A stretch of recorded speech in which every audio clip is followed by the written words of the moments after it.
Presiding Officer, thank you. Like Stuart Maxwell, I agree that there are a whole range of factors that will be important in actually school buildings, and the type of facilities that young people are taught in are important. That's why I welcome the types of partnerships that have been put in place, recognising the investment of the Scottish Government, but also the investment in local authorities.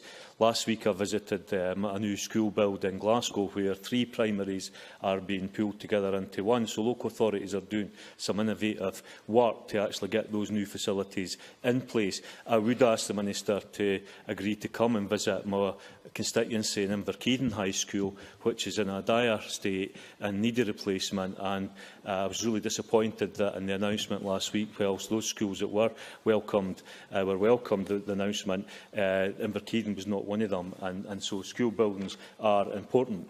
It would be wrong today to not also mention the massive pressure that education authorities are in up and down the country. Whilst I perhaps wouldn't use the term crisis for education, what I would do is firstly acknowledge the hard work that's going on in schools in every community in Scotland for the teachers and all the staff that are involved in schools, and they are under immense pressure. You just need to talk to teachers locally to know the pressure that they are working under with the difficulties in the budget cuts that are taking place.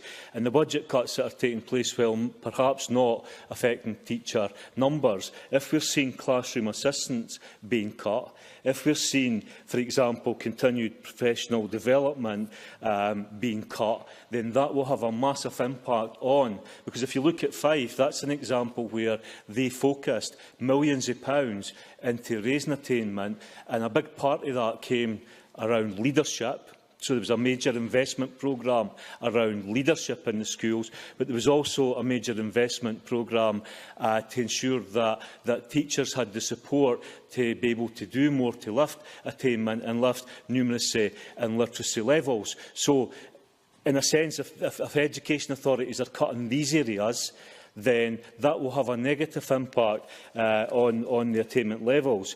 The other criticism that I've heard in terms of the government scheme, although well-intentioned, is that it tends to just be input-based with little regard to outputs, and tends to be project after project after project, and we find more and more staff spend their time trying to write bids and write projects, and that we need to really try and move away from that. And that's why I think the proposal coming forward for Labour through the Fair Start Fund actually allows us to target money at schools and actually do something about that. And that's a point. I mean, Alistair Allen talked about the OCD report, and there is a lot of positives in the OCD report in terms of curriculum for excellence and the direction that we're going in, and I'd be the first to recognise that.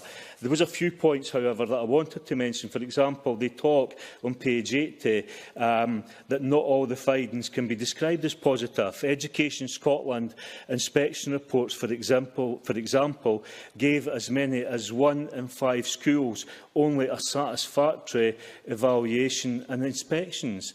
Now, that is quite staggering. Not good, not very good, not excellent, but satisfactory. And that can't be satisfactory for this Parliament.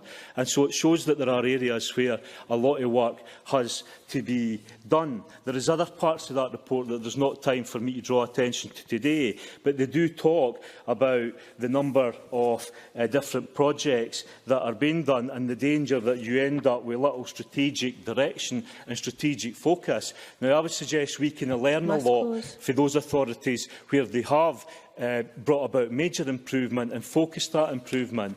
But I would just conclude by saying that we've got to move away from not looking at outputs and simply looking at inputs, and that would be the main criticism that I would level against the government today. Thank you.